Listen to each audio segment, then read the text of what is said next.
Hello dear students, welcome to Sri Academy of Science Karad. Today we are going to learn what is meant by cells which are connected in series and parallel. Cells in series and cells in parallel. Last lecture म्हणजे कालच्या lecture मध्ये आपण काय पाहिलं, आपण असं बघितलं की what is mean by EMF, what is mean by cell, okay, what is mean by terminal potential difference.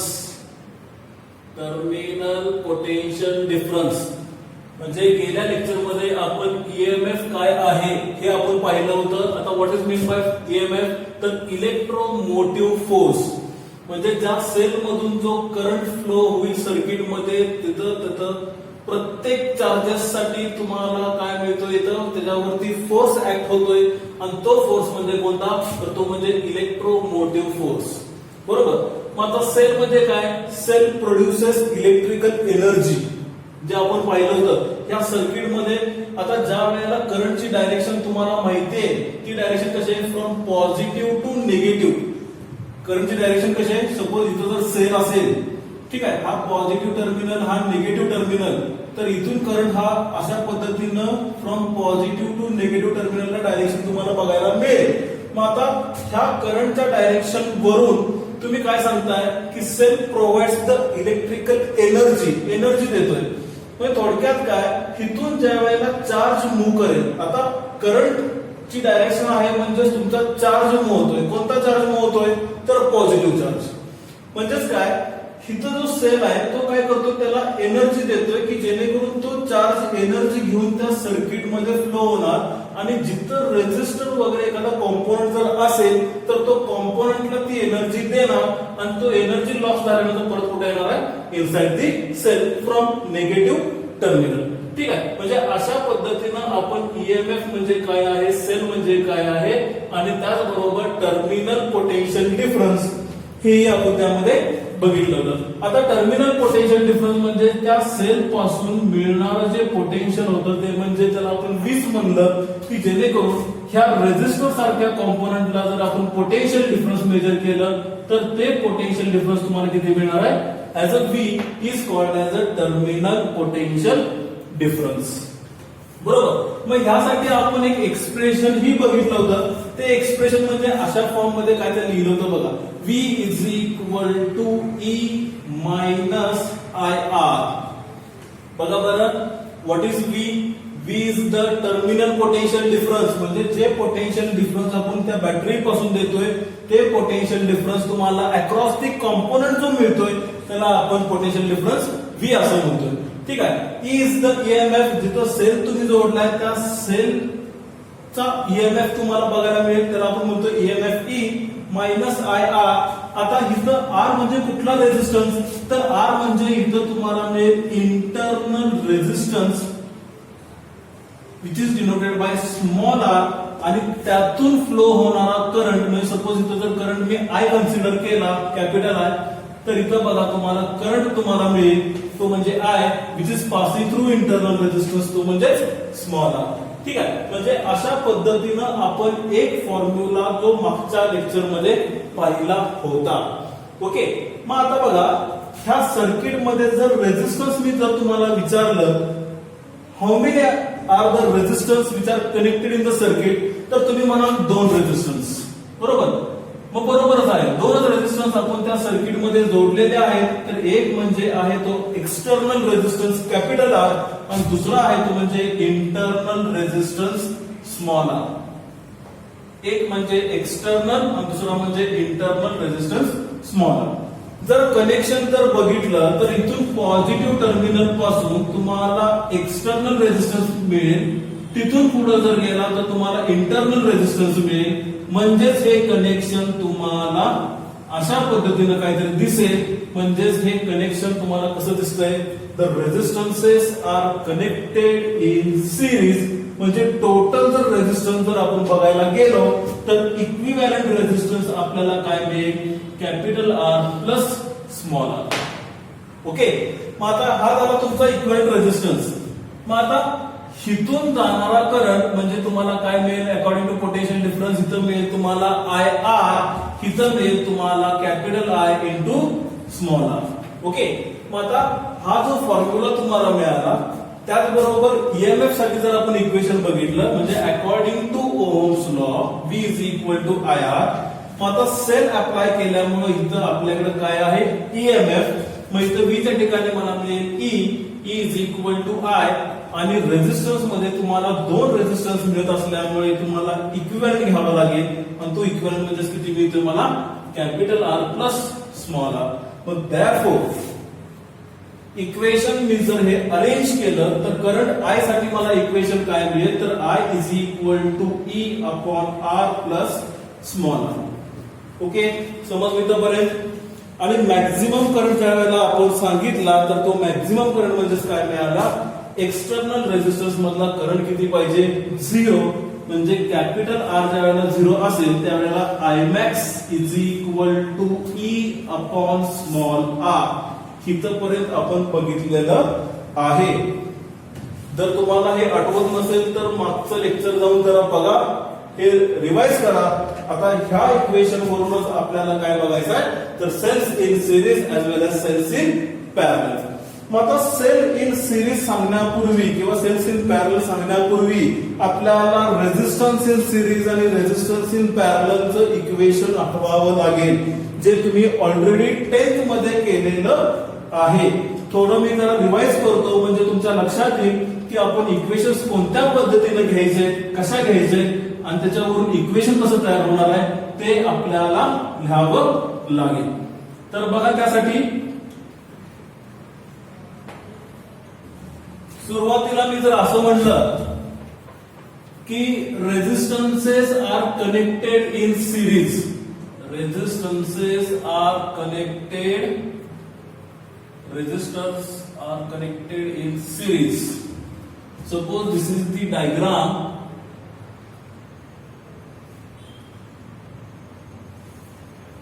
इथं मी 3 रेझिस्टर मी कन्सिडर केलेले आहेत. इथं मी त्याला म्हणतो R1, ह्याला मी म्हणतो R2, ह्याला मी म्हणतो R3 आणि इथं आपण पोटेन्शियल डिफरन्स अप्लाय करतोय म्हणजे बॅटरी जोडलेली आहे. हा आपला पॉझिटिव्ह टर्मिनल, हा आपला निगेटिव्ह टर्मिनल. ओके, तर त्याचबरोबर मी पॅरललची डायग्राम पण ड्रॉ करतो सीधे शेजारी.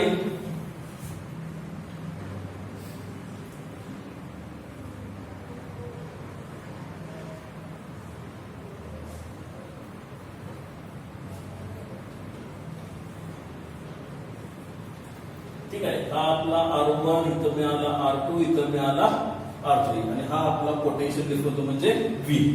तर दोन्ही डायग्राम जर बघितल्या तुम्ही तर तुम्हाला इथं रेझिस्टन्स सिरीज मध्ये दिसतील, इथं तुम्हाला रेझिस्टर पॅरलल मध्ये दिसतील. तर ह्याच्यामध्ये कन्सेप्ट काय आहे बघा, ज्या वेळेला तुम्ही पोटेन्शियल त्या सर्किट मध्ये अप्लाय केल्यानंतर त्या सर्किट मध्ये काय होणार तिथून करंट पास होणार. Let I be the current passing through this battery. म्हणजे ह्या बॅटरी पासून आपल्याला करंट किती मिळाला आय एवढा करंट आपल्याला मिळाला. मग आता येणारा करंट जो आय होता तो काय झाला या R1 रेझिस्टर मधून, R2 रेझिस्टर मधून आणि R3 रेझिस्टर मधून तो त्यामधून फ्लो झाला. मग फ्लो होताना त्याचा पाथ वेगळा आहे का रे करंट फ्लो करण्यासाठी. बघा बरं, इथून जो करंट आला तो करंट आल्यानंतर त्याला एकच पाथ आहे, त्या एकाच पाथ मध्ये तिन्ही पण रेझिस्टर त्याच्या वाटेमध्ये आहेत. त्यामुळे प्रत्येक रेझिस्टर मध्ये जाणारा करंट हा किती असणार आहे तर जेवढा आलाय तेवढाच करंट. बघा बरं, इथून किती करंट आला, इथून आय एवढा करंट आला, ह्यातून किती गेला आय गेला, ह्यातून किती गेला पुन्हा आयच गेला आणि ह्या R3 मधून किती गेला पुन्हा तो करंट आयच गेला. म्हणजे मला इथं काय कळालं की येणारा करंट जो आय होता त्या तिन्ही पण रेझिस्टर मध्ये मला करंट हा सेमच मिळतोय आणि शेवटी तिथून आला कोण आला तर पुन्हा आयच आला towards the negative terminal of battery.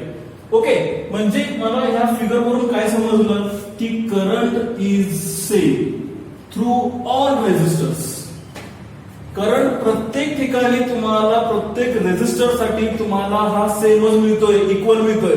म्हणजे सपोज ह्या बॅटरी पासून तुम्हाला जर मिळत असेल I is equal to 2 ampere एवढा करंट जर मिळत असेल तर R1 मधून पण तुम्हाला 2 एम्पियर मिळतोय R2 मधून पण तुम्हाला 2 एम्पियर मिळतोय आणि R3 मधून पण तुम्हाला 2 एम्पियरच मिळतोय, कारण त्याला जाण्यासाठी एकच पाथ आहे, तिथं त्याचे पाथ डिवाइड झालेत का तर नाहीये. ठीक आहे. मग ते जर तुम्ही पॅरलल मध्ये जर बघितलं तर बघा बरं, इथं तुमचं पोटेन्शियल डिफरन्स V आहे, बॅटरी जोडलेली आहे. बॅटरी पासून तुम्हाला काय मिळणार, सपोज करंट I एवढा मिळाला. आता I एवढा करंट फ्लो झाला इथून इथपर्यंत आला, पण इथं त्याला जंक्शन पॉइंट मिळाला, मी त्याला म्हणतो A पॉइंट. इथं A पॉइंट आणि B पॉइंट हे काय आहेत, दिस आर द जंक्शन पॉइंट्स. मग आता इथून आलेला करंट किती आहे तर तो म्हणजे I. पण आता त्याला पुढे जाण्यासाठी त्याला 3 पाथ त्याला मिळाले. जसं मी इथं बघितलं, इथं त्याला एकच पाथ होता, एकाच पाथ मध्ये 3 रेजिस्टर होते. पण इथं काय झालंय, इथं ज्या वेळेला करंट आला त्याला 3 वेगवेगळे पाथ मिळाले. एक पाथ म्हणजे R1 मधून जातोय, दुसरा पाथ R2 मधून जातोय, तिसरा पाथ त्याचा R3 मधून जातोय. म्हणजे इथं काय झाला, इथं R1 मधनं करंट I1 पास झाला, R2 मधून करंट I2 पास झाला आणि R3 मधनं करंट इथं I3 पास झाला. मग टोटल असे 3 करंट तुमचे काय झाले, डिवाइड झाले. मग आता जसं मी इथं सिरीज मध्ये म्हणलं करंट इज सेम, इथं मी म्हणू शकतो का रे करंट इज सेम. इथं काय झालं, इथं current is different. Current is different हा झाला एक पॉइंट. अजून एक पॉइंट याच्यामध्ये आपल्याला सांगता येईल. काय सांगता येईल तर आता इथं जो सिरीज मध्ये पोटेन्शियल जो आपण अप्लाय करतोय, आता 3 रेजिस्टर एकाच पाथ मध्ये असल्यामुळे जो करंट आपल्याला सेम मिळाला, पण इथं तुम्हाला मात्र पोटेन्शियल तुम्हाला डिफरंट मिळेल. म्हणजे तुम्ही जर बघितलं तर R1 च्या अक्रॉस जर तुम्ही पोटेन्शियल मेजर केलं तर तुम्हाला इथं V1 मिळेल. इथं R2 च्या अक्रॉस जर तुम्ही पोटेन्शियल मेजर केलं तर इथं तुम्हाला V2 मिळेल आणि R3 च्या अक्रॉस जर पोटेन्शियल मेजर केलं तर तुम्हाला इथं V3 मिळेल. म्हणजे या 3 रेजिस्टर ज्या वेळेला आपण सिरीज मध्ये जोडतोय त्यावेळेला करंट आपल्याला सेम मिळतोय आणि पोटेन्शियल आपल्याला डिफरंट मिळतोय. कळतंय? इथे लक्षात मी काय सांगतोय, इथून येणारा करंट त्या पाथला सगळीकडे सेमच असल्यामुळे एकच करंट सगळीकडे पास होतोय, त्यामुळे करंट त्याला काय म्हणलं आपण इथं सेम म्हणलंय. पण प्रत्येक रेजिस्टरच्या अक्रॉस जर पोटेन्शियल मेजर केलं तर प्रत्येक रेजिस्टरच्या अक्रॉस पोटेन्शियल आपल्याला वेगळं मिळतंय, त्याला आपण काय म्हणलंय, पोटेन्शियल इज डिफरंट. पण सिमिलरली मी जर या पॅरललच्या फिगर मध्ये जर बघितलं तर इथं मला काय कळलंय, हा जंक्शन पॉइंट असल्यामुळे करंटला 3 रस्ते मिळाले. 3 रस्ते मिळत असल्यामुळे करंट 3 ठिकाणी डिवाइड झाला. पहिला आला तो म्हणजे I1, दुसरा आला तो म्हणजे I2 आणि तिसरा आला तो म्हणजे I3. ठीक आहे. मग आता ह्या प्रत्येक ठिकाणी मला आता पोटेन्शियल मेजर करायचं आहे. मग जर तुम्ही जर बघितलं तर R1 चा एक टर्मिनल A ला जोडलाय, R1 चा दुसरा टर्मिनल B ला जोडलाय.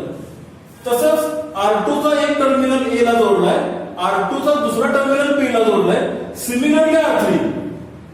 सिमिलरली R3 म्हणजे R1, R2 आणि R3 एक टर्मिनल त्या तिघांचा या A पॉइंटला आलाय आणि एक टर्मिनल तिघांचा B पॉइंटला आलाय. आणि A कुठे जोडलाय रे, positive terminal of battery. B कुठे जोडलाय, निगेटिव्ह टर्मिनल ऑफ बॅटरी. तसं इथं काय आहे का, इथं फक्त R1 चा एक टर्मिनल पॉझिटिव्हला जोडलाय आणि R3 चा दुसरा टर्मिनल हा निगेटिव्हला जोडलाय.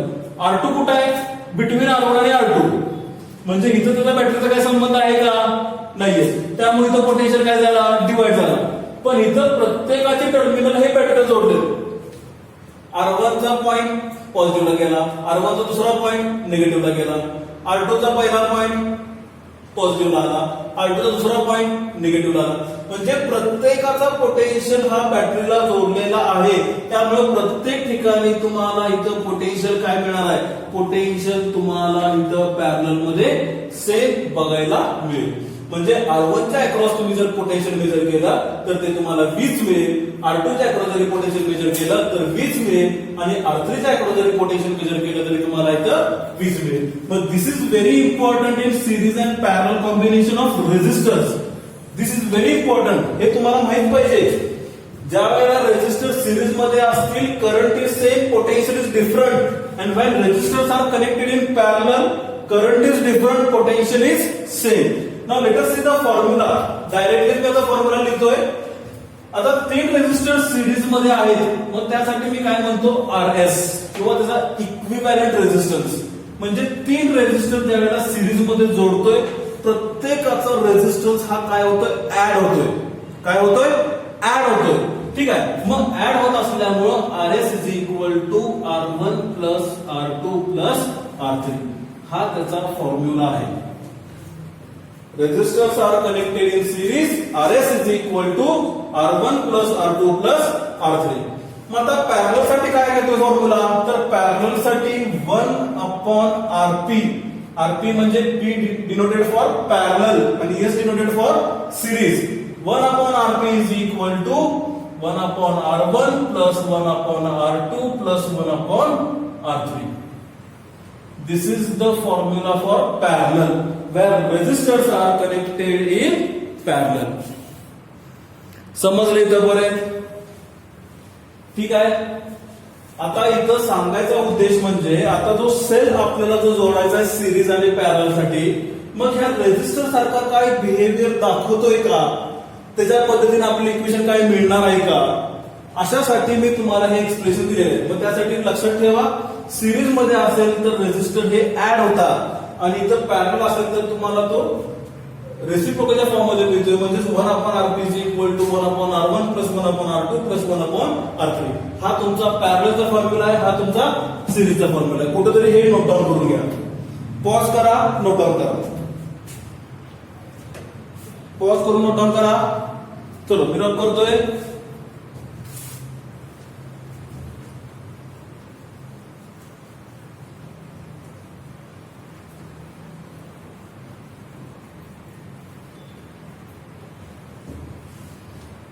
आता पहिला पॉइंट घेऊया आपण. Cells are connected in series. Cell म्हणजे ईएमएफ सेल आहे, तर ते EMF cells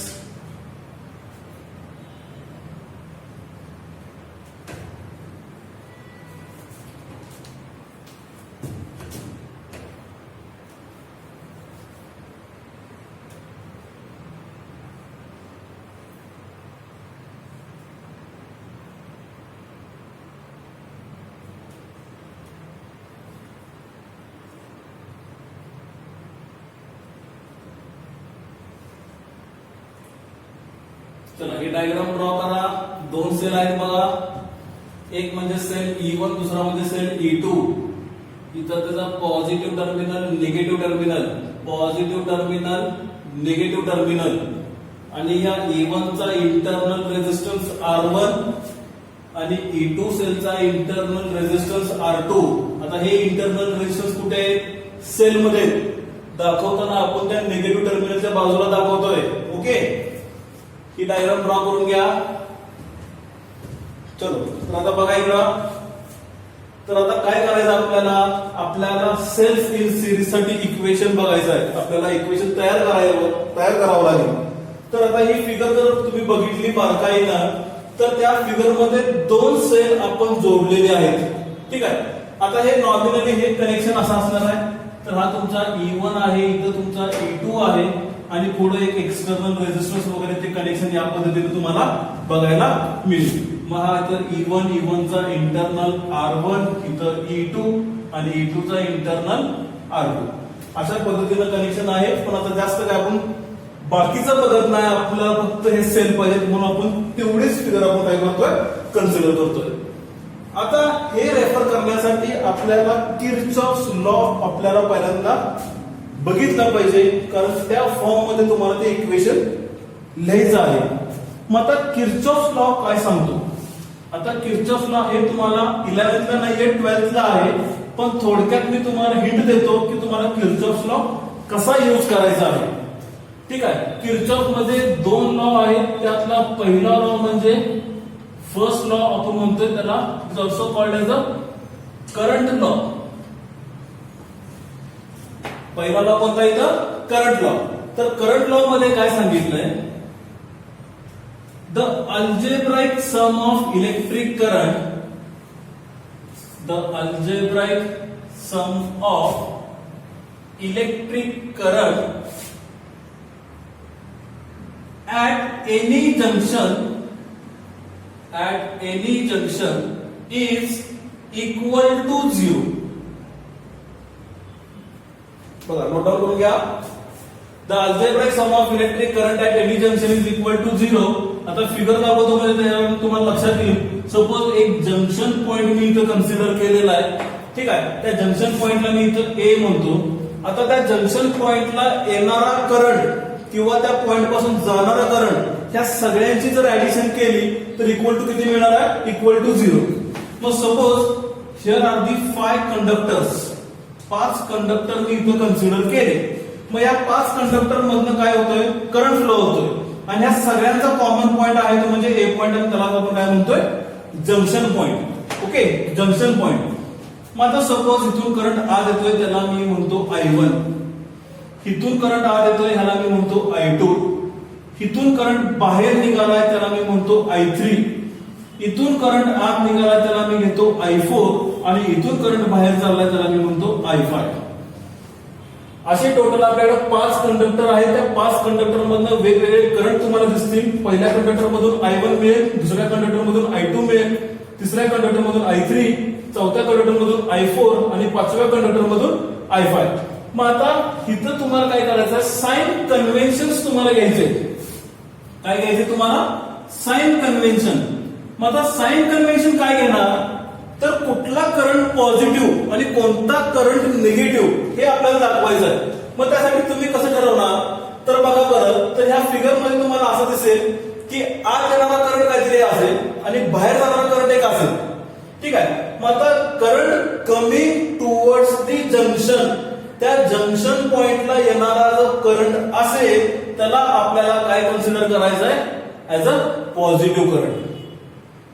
The current flowing towards the junction is taken as positive. Towards ला काय येणार? towards ला पॉझिटिव्ह येणार. जो करंट त्या जंक्शन कडे येतोय त्या करंटला आपल्याला काय म्हणायचं आहे? Positive. And away from the junction, त्या जंक्शन पासून करंट लांब निघालाय, त्याला आपल्याला काय घ्यायचं आहे? त्याला आपल्याला घ्यायचं आहे negative. Away from the junction negative, towards the junction positive. जवळ येत असेल जंक्शन वरती तर पॉझिटिव्ह, आणि जंक्शन पासून जर लांब जात असेल तर त्याला आपल्याला काय घ्यायचं आहे? निगेटिव्ह. मग आता इक्वेशन मी लिहितोय बघा कसं मिळेल. येणारा करंट पॉझिटिव्ह का निगेटिव्ह? टुवर्ड्स म्हणल्यानंतर पॉझिटिव्ह म्हणजेच काय येणार? Plus I1. I2 टुवर्ड्स म्हणल्यानंतर पुन्हा positive plus I2. I3 away from the junction, junction पासून लांब निघालाय म्हटल्यानंतर काय? Away negative minus I3. I4 current flowing towards the junction, current कुठे चाललाय? Towards the junction plus. तर शेवटचा conductor away from the junction, junction पासून लांब निघालाय, minus I5 is equal to 0. हे तुमचं equation according to sign convention, Kirchhoff's current law. बघा बरं, आत येणारा करंट पॉझिटिव्ह आत येतोय का? आत येतोय, प्लस I1. I2 आत येतोय, प्लस I2. I3 बाहेर चाललाय, मायनस I3. I4 आत चाललाय, प्लस I4. I5 बाहेर चाललाय, minus I5 is equal to 0. मग आता मायनस साइन पलीकडे घ्या म्हणजे काय मिळेल? I1 plus I2 plus I4 is equal to minus पलीकडे गेला I3 प्लस I5. हे तुम्हाला इक्वेशन असं मिळेल. म्हणजेच काय म्हणू शकतो मी इथं? The current flowing towards junction is equal to current flowing away from junction. येणारा करंट त्या जंक्शन वरती हा इक्वल कुणाबरोबर आहे? जाणारा करंट त्या जंक्शन पासून. येते लक्षात? त्यामुळे current flowing toward junction is equal to current flowing away from the junction. हा झाला किर्चॉफ्स करंट लॉ. पॉज करा, नोट डाऊन करून घ्या. पॉज करून नोट डाऊन करा.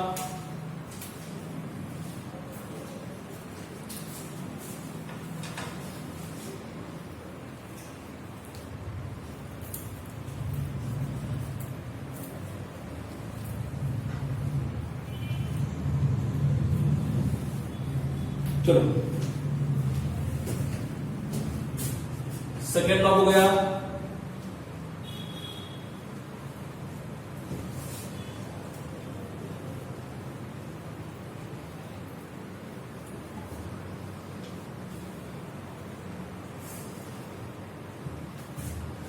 Second law, Kirchhoff second law, त्याला आपण म्हणतोय व्होल्टेज लॉ. व्होल्टेज लॉ थोडक्यात सांगतोय, आता डेफिनेशन काय लिहून देत नाही. Summation V plus summation E is equal to 0. बघा मी काय सांगतोय, summation of V plus summation E is equal to 0. म्हणजे कुणाची सम करायची आपल्याला, पोटेन्शियल डिफरन्स. पोटेन्शियल डिफरन्सचा फॉर्म्युला काय आहे, V is equal to IR. म्हणजे हे एक्सप्रेशन मी अशा पद्धतीने पण मी लिहू शकतो, summation of IR plus summation of E is equal to 0. म्हणजे एखादा सर्किट जर आपल्याला असेल तर त्या सर्किटमध्ये जेवढे कॉम्पोनंट जर जोडले असतील तर त्या कॉम्पोनंटची जेवढा पोटेन्शियल डिफरन्स आपण तिथं मेजर करणार, त्या सगळ्या पोटेन्शियल डिफरन्स तिथं काय होणार आहे, ऍड होणार. सम म्हणलं इथं समेशन, सगळ्यांचा पोटेन्शियल डिफरन्स काय होणार, ऍड होणार. आणि जेवढ्या सर्किटमध्ये जेवढे सेल असतील, सपोज इथं एक सेल E1 आहे, इथं सेल तुमचा E2 आहे, तर ह्या सगळ्या ईएमएफ पण काय होणार आहे, त्यामध्ये ऍड होणार. म्हणून त्या समेशन ऑफ E म्हणलंय विच इज इक्वल टू 0. म्हणजे त्या दिलेल्या सर्किटमध्ये जेवढे पोटेन्शियल डिफरन्स असतील, 1 असेल, 2 असेल, 3 असेल, म्हणजे जेवढे कॉम्पोनंट असतील त्याच्यावरती ते पोटेन्शियल डिफरन्स डिपेंड आहे. ठीक आहे. म्हणजे बघा बरं, आता ह्या सर्किटमध्ये तुम्हाला 2 सेल दिसतील, एक म्हणजे E1, दुसरा म्हणजे सेल E2. ठीक आहे. त्याचबरोबर 2 रेजिस्टर आहेत, एक म्हणजे R1, दुसरा म्हणजे R2. तुम्ही इथं पोटेन्शियल डिफरन्स मेजर केलं, इथं तुम्हाला V1 मिळालं. इथं पोटेन्शियल डिफरन्स मेजर केलं, इथं तुम्हाला V2 मिळालं. ओके. मग आता टोटल पोटेन्शियल डिफरन्स किती मिळाले, तर 2. म्हणजे किती येणार, V1 प्लस V2. किती सेल मिळाले, 2. म्हणजे किती, plus E1 plus E2 which is equal to 0. हा आपल्याला डेफिनेशन वरून समजतंय की जेवढे सगळे पोटेन्शियल डिफरन्स आहेत त्यांची सगळ्यांची काय करायचे, सम करायचे.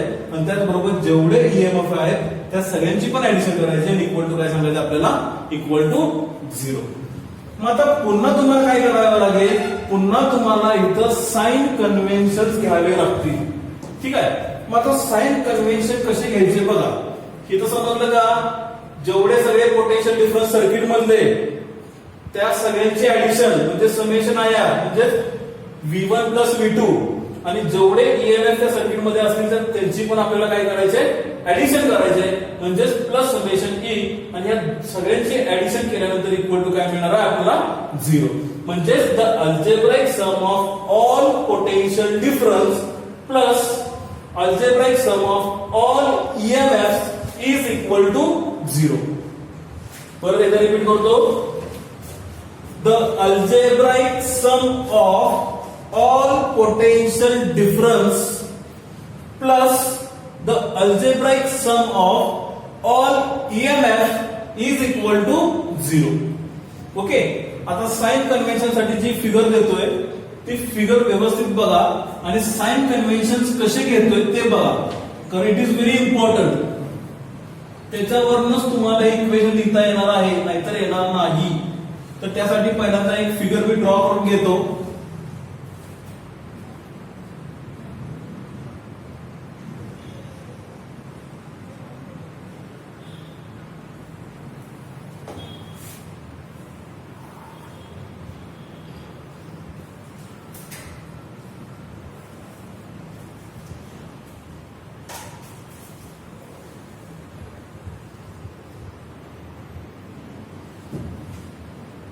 R1, इथं R2, इथं R3, इथं R4, इथं R5.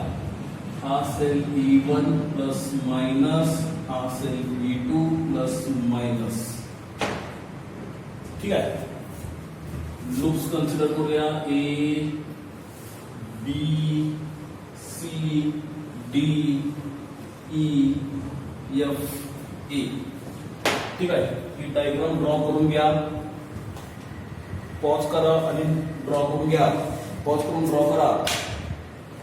ओके. चला बघा एकदा, voltage law according to sign convention कशा पद्धतीने लिहायला पाहिजे जरा बघा.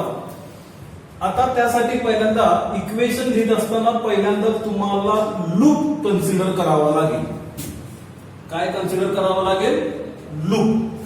तो लूप मी तुम्हाला कसा सांगतोय बघा.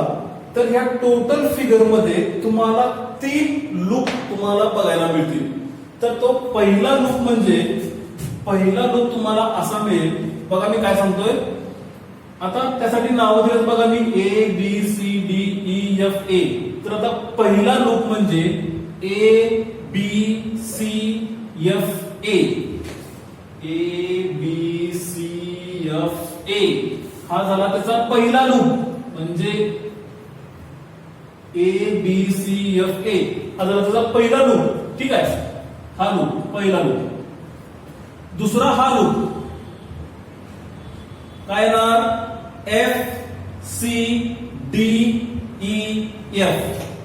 Second loop F C D E F second loop.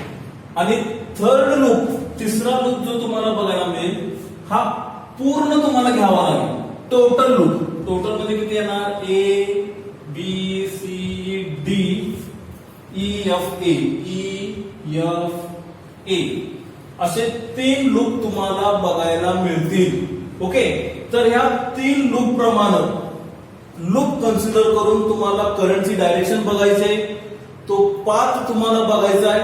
Path वरून करंट घ्यावा लागेल, पोटेन्शियल डिफरन्स घ्यावा लागेल आणि त्याचबरोबर ईएमएफ घ्यावा लागेल. ठीक आहे, आता थोडं जरा इथं बघा. तर पहिला लूप मी कन्सिडर करतो loop A B C F A. ठीक आहे, हा एक लूप मी कन्सिडर करतोय. पण त्याच्या अगोदर किती सेल आहे सर्किट मध्ये 2 सेल आहेत. मग त्यासाठी पर्यंत मला करंटची डायरेक्शन मला मिळणार आहे. ती करंटची डायरेक्शन पर्यंत बघूया. सेलचा पॉझिटिव्ह टर्मिनल इथं आहे, निगेटिव्ह टर्मिनल इथं आहे. E1 सेल जोडलाय त्यामुळे इथून येणारा करंट आपण त्याला म्हणूया I1. ठीक आहे, एक लक्षात ठेवायचं कोणतंही सर्किट असेल ज्या वेळेला सेल मधून जो करंट बाहेर पडेल तर शेवट पण त्याचा तेवढाच करंट न होईल. म्हणजे इथून जर I1 जर बाहेर पडला असेल तर इथं त्याचा एंडिंग पण कसा होणार आहे I1नच एंडिंग होणार आहे. इथे लक्षात. मग आता E1 सेल असेल तर E1 मधून कोणता करंट बाहेर पडला I1. इथं कोणता आला पाठीमागून I1 झाला. ठीक आहे, मग आता I1 हा करंट ह्या तुमचा R2 मधून गेला. पण इथं आल्यानंतर त्याला जंक्शन पॉइंट मिळाला. Junction point. ठीक आहे, मग तसंच मी जर पुढे गेलो तर इथं R4 आहे पण इथं परत अजून एक सेल जोडलेला आहे. मग कोणता सेल आहे इथं E2 सेल आहे. मग मी काय म्हणतो जसा आता E1 सेल होता तिथून करंट किती आला I1. तर E2 सेल कन्सिडर केल्यानंतर इथून करंट मी किती कन्सिडर करतो इथून करंट मी येणारा I2 कन्सिडर करतो. मग आता इथून करंट I2 आला R4 मधून गेला त्याला पुन्हा जंक्शन पॉइंट मिळाला. बघा बरं E1 मधनं करंट किती आला I1. E2 मधनं करंट किती आला I2. हे दोन्ही करंट आले एकाच पॉइंटला आले. म्हणजे कोणत्या पॉइंटला F पॉइंटला म्हणजे जंक्शन मिळाला. जंक्शन मिळाल्यामुळे इथं करंट I2 इथं करंट I1. ओके, मग दोघांना एक पाथ मिळाला आणि तो कुठे गेला थ्रू R3. R3च्या रेझिस्टन्स मधून तो करंट गेला आणि त्याच्यामुळे आता इथं मला करंट किती मिळणार आहे I1 पण आलाय आणि I2 पण आलाय. म्हणजे मला इथं करंट किती मिळणार आहे I1 plus I2. I1 plus I2. तो कुठं पोहोचला तो इथं C वरती पोहोचला. C ला पोहोचल्यानंतर परत इथनं करंट किती गेला इथनं करंट किती गेला काय सांगणार. कसं मी मगाशी म्हणलं E1 जेवढा करंट बाहेर देईल तेवढाच तो करंट आत घेईल. म्हणजे इथून किती त्यांना केला पाठवला I1. इथून किती येणार I1च येणार. म्हणजे इथून परत काय झाला इथून मला मिळाला I1 आणि इकडं मला किती मिळाला I2. बघा बघा E2 मधनं I2 निघाला. इथं कॉम्बिनेशन मिळालं. इथं परत तो जंक्शन पॉइंट आल्यानंतर परत तो डिस्ट्रीब्यूट झाला. पुन्हा तो किती आला I2 एवढा करंट आला. येथे लक्षात समजली तर बरे. मग आता बघा बरं मी एक लूप कन्सिडर केलाय. तो लूप म्हणजे कसा आहे ABCFA. ABCFA. ठीक आहे, मग आता या ABCFA मध्ये मला पाथ मिळालाय. तो पाथ कसा आहे तर A पासून कुठपर्यंत B पर्यंत. B पासून कुठपर्यंत C पर्यंत. C पासून कुठपर्यंत F पर्यंत आणि F पासून कुठपर्यंत A पर्यंत. दिस इज दी पाथ. हा मला काय मिळाला पाथ मिळाला पाथ. आता त्याचबरोबर मला करंटची डायरेक्शन पण बघायची आहे. तर बघितलं ए पासून बी ला मी या बाजूला चाललोय, पण करंट कुठे चाललाय? करंट या डायरेक्शनला करंट आहे. दोघांची डायरेक्शन कशी आहे? अपोजिट. दोघांची डायरेक्शन कशी आहे? अपोजिट. त्यामुळे पाथ आणि करंटची डायरेक्शन ज्या वेळेला अपोजिट असेल तर त्या वेळेला तुम्हाला पोटेन्शियल डिफरन्स किती घ्यायचा आहे?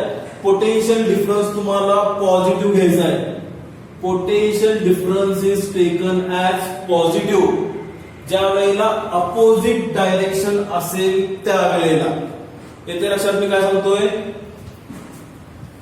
हा जर पाथ असेल आणि हा जर करंट असेल तर दोघांची डायरेक्शन अपोजिट असल्यामुळे पोटेन्शियल डिफरन्स किती मिळणार? पोटेन्शियल डिफरन्स मिळणार तो म्हणजे पॉझिटिव्ह. जर पाथ तुम्हाला या बाजूला मिळतोय, करंट पण तुम्हाला या बाजूलाच मिळतोय, दोघांची डायरेक्शन जर सेम असेल तर पोटेन्शियल डिफरन्स काय घ्यायचा आहे आपल्याला? निगेटिव्ह. इथे लक्षात साइन कन्व्हेन्शन्स. या पाथला निघालोय, ज्या वाटेला निघालोय करंट त्याच्या बरोबर अपोजिट आहे. मी जर या बाजूला जात असेल तर करंट कुठे येतोय? माझ्या जवळ येतोय. त्यामुळे पोटेन्शियल डिफरन्स किती घ्यायचा? पॉझिटिव्ह. दोघांची पण डायरेक्शन सेम आहे. मी या बाजूला चाललोय, करंट पण माझ्या बरोबर चाललेला आहे, त्यावेळेला पोटेन्शियल डिफरन्स किती घ्यायचा? निगेटिव्ह. दोघांची डायरेक्शन सेम असेल, पोटेन्शियल डिफरन्स निगेटिव्ह. दोघांची डायरेक्शन अपोजिट असेल, पोटेन्शियल डिफरन्स पॉझिटिव्ह. येथे लक्षात समजतंय? त्याचबरोबर ईएमएफ मध्ये, आता ईएमएफ ज्या पाथ मध्ये ईएमएफ आहे, म्हणजे आता मी ए पासून बी वरती चाललोय तर इथं माझ्या पाथ मध्ये E1 येतोय. ठीक आहे, हा पाथ माझा असा आहे आणि इथं मला सेम E1 बघायला मिळतोय. E1 मग इथं पॉझिटिव्ह आहे, इथं निगेटिव्ह आहे. मी काय सांगतोय बघा, इथं तुमचा ए पॉइंट, इथं तुमचा बी पॉइंट. तुम्ही कुठं आलात? To the positive terminal. कुठं निघाला? पॉझिटिव्ह पासून निगेटिव्हला. पण तुमचा पाथ कसा आहे? इनसाइड द सेल आहे. सेलच्या आतून तुम्ही निघाला. कुठून कुठं? From positive to negative. मग अशा वेळेला तुम्हाला ईएमएफ किती घ्यायचा आहे? निगेटिव्ह.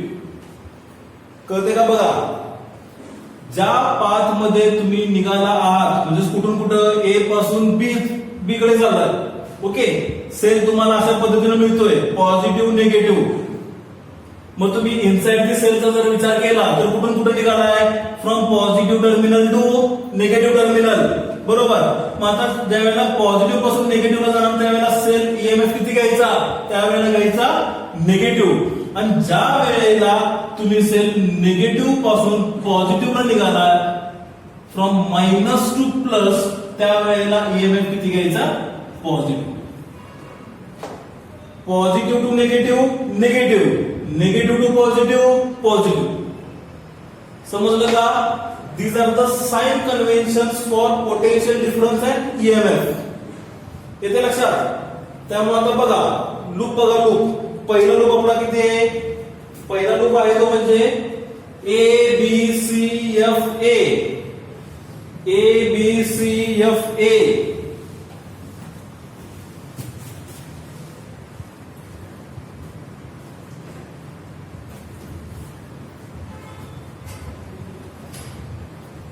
ए पासून बी कडे चाललोय. पहिला कोण येतोय वाटत? आपल्या E1 येतोय. इथं काय? पॉझिटिव्ह. इथं काय? निगेटिव्ह. म्हणजे कुठून कुठे चाललोय? पॉझिटिव्ह पासून निगेटिव्हला. म्हणजे ईएमएफ काय असणार? ईएमएफ असणार तो म्हणजे निगेटिव्ह ईएमएफ, म्हणजे मायनस E1.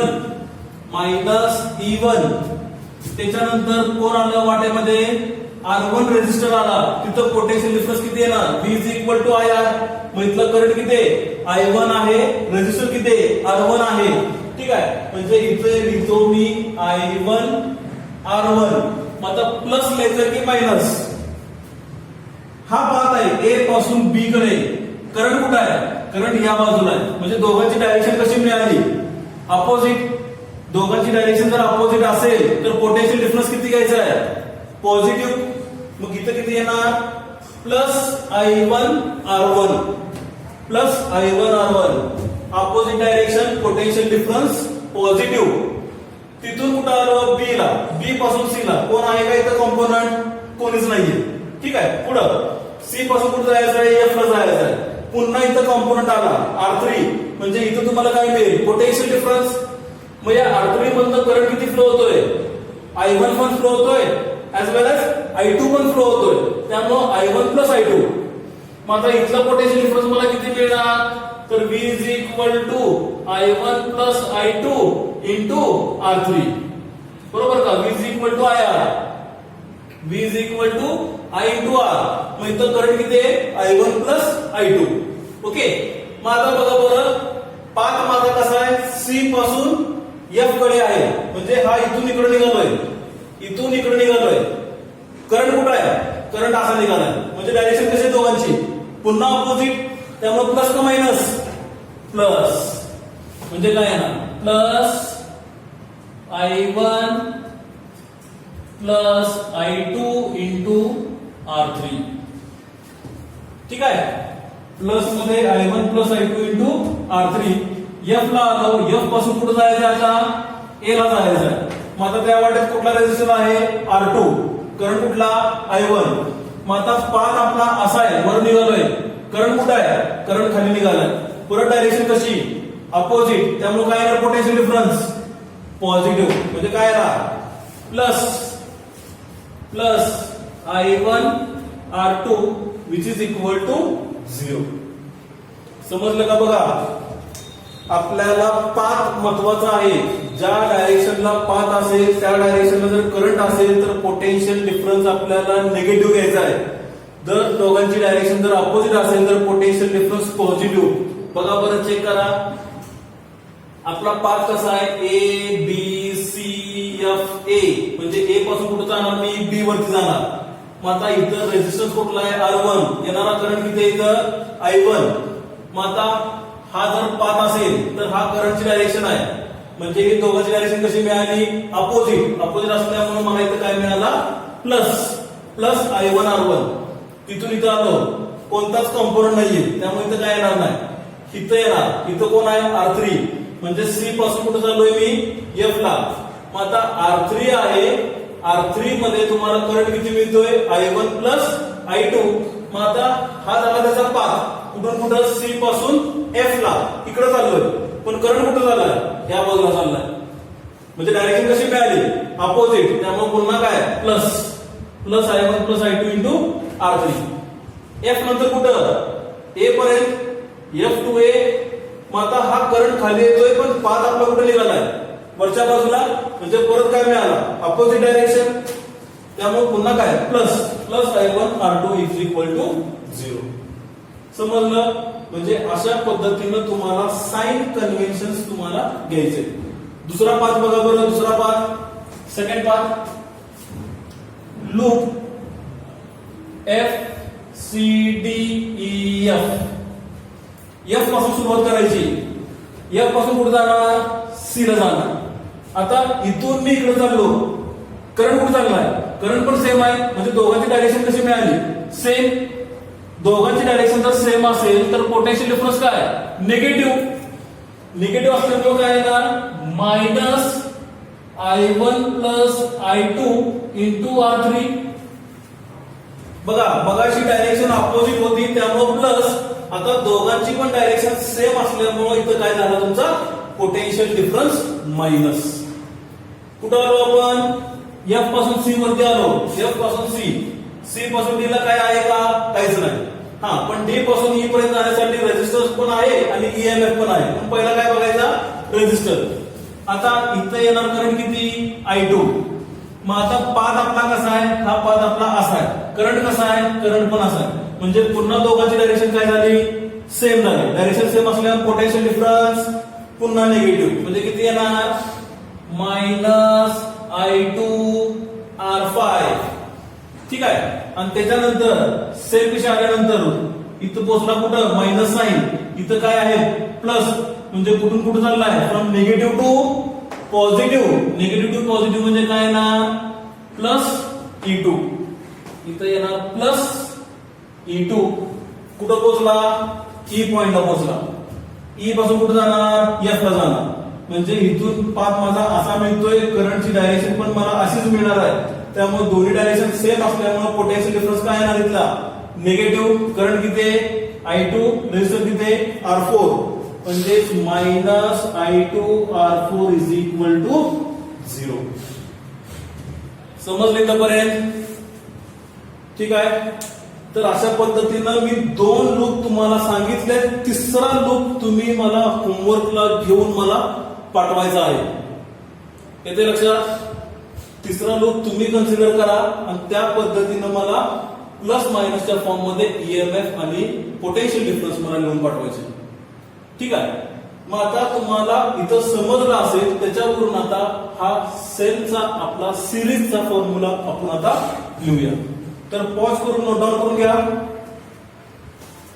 पॉज करून नोट डाऊन करून घ्या.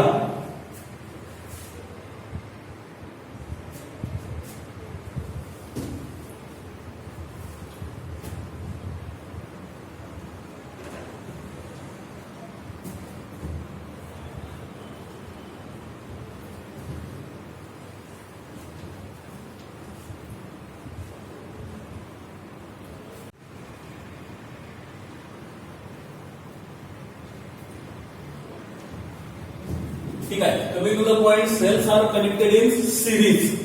मग आता 2 सेल आपल्याकडे आहेत. पहिल्या सेलचा इंटरनल रेजिस्टन्स R1 आहे, दुसऱ्या सेलचा इंटरनल रेजिस्टन्स R2 आहे.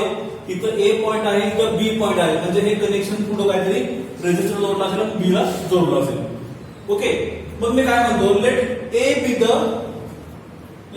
be having potential VA and B be the potential VB.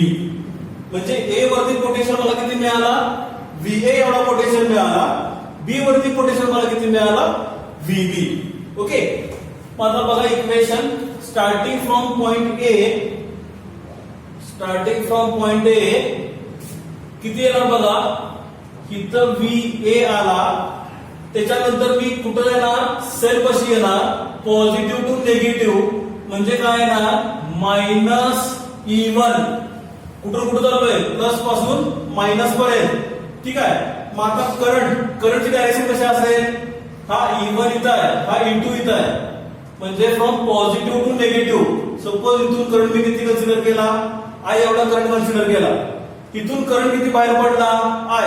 मग इथून करंट किती आला, I एवढाच करंट आला. म्हणजे हा करंट असा गेला, सर्किट मध्ये गेला, फिरून फिरून तो कुठं आला, पूर्ण पाठीमागे आला. तो किती आला, I आला. ओके. मग आता इथं करंट किती आहे, I.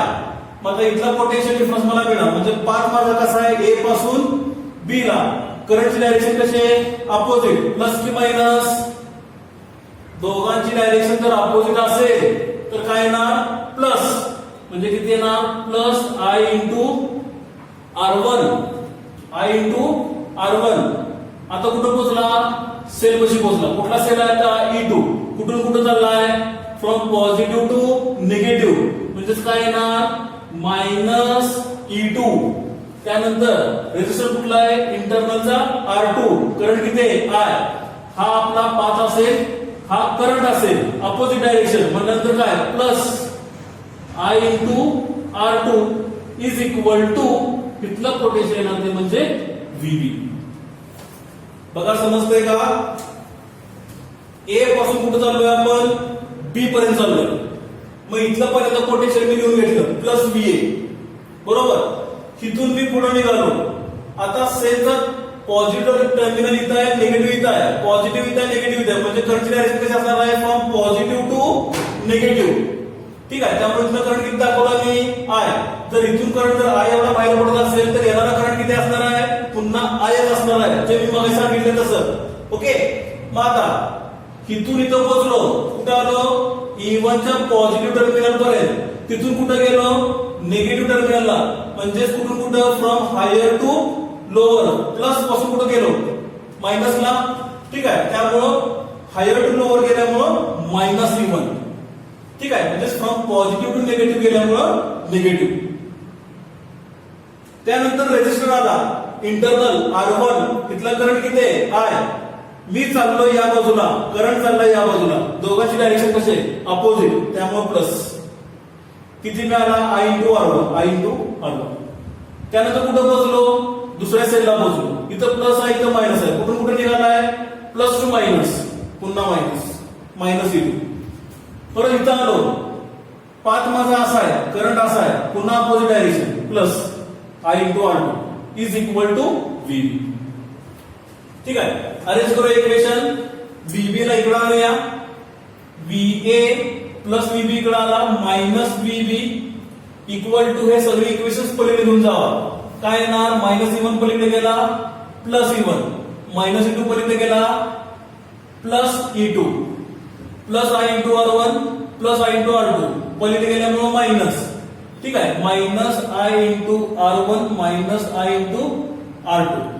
आता VA मायनस VB ला मी ऍज अ V कन्सिडर करतो, टर्मिनल पोटेन्शियल डिफरन्स. ठीक आहे, VA मायनस VB ला मी फक्त V कन्सिडर केला. V is equal to E1 plus E2 minus sign common घेतला, करंट कॉमन निघाला, ब्रॅकेट मध्ये काय राहते R1 प्लस R2. ठीक आहे, जर आता हे जर इक्वेशन तुम्ही जर बघितलं आणि मी अजून एक इक्वेशन तुम्हाला सिमिलरली मी लिहून दाखवलं, तर ते फक्त इक्वेशन कम्पेअर करायचं आहे. बघा बरं, V is equal to E minus I into R. V is equal to E minus I into R. मग आता इथं V च्या ठिकाणी तर V आहेच, इथं E च्या ठिकाणी इथं तुम्हाला काय मिळतंय E1 प्लस E2, आणि इथं R च्या ठिकाणी काय मिळतंय R1 प्लस R2. म्हणजे इथं मी त्याला E इक्विव्हॅलेंट R इक्विव्हॅलेंट असंही लिहू शकतो. येते लक्षात? म्हणजे इथं तुम्हाला इक्विव्हॅलेंट किती मिळाला, E equivalent is equal to E1 plus E2, आणि R इक्विव्हॅलेंट किती मिळाला R1 प्लस R2.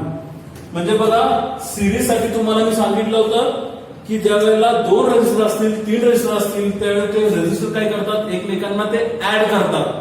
मग 2 रेजिस्टर तुम्हाला इथं सिरीज मध्ये मिळत असल्यामुळे ते दोघं काय झाले, ते दोघं ऍड झाले, म्हणजे R equivalent is equal to R1 plus R2.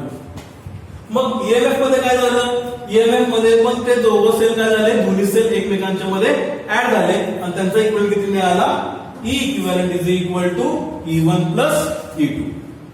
समजले इथपर्यंत, कळालं? ठीक आहे, म्हणजे आता हे सिरीज साठी पहिल्यांदा हे नोट डाऊन करून घ्या.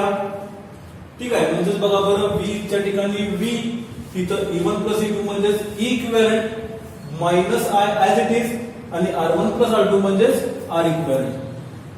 समजले इथपर्यंत? ठीक आहे, तर सेल साठी हे नोट डाऊन करून घ्या. पॅरलल साठी आपण उद्याचं लेक्चर आपण बघूया, कारण पॅरलल साठी तुम्हाला अजून एक डेरिव्हेशन लिहावं लागेल, जे ह्याच्यापेक्षा थोडं जास्त आहे, लेंथी आहे. ठीक आहे, ठीक आहे, नोट डाऊन करून घ्या आणि पॅरललचं इक्वेशन आपण उद्या पाहू. जर काही डाऊट असेल तर मला व्हॉट्सअपचा नंबर आहे, त्या नंबरवरती मेसेज करा. काही प्रॉब्लेम उद्या तुम्हाला मी क्लिअर करून देतो. फक्त काय असेल ते शंका ते फक्त विचारा, थांबू नका.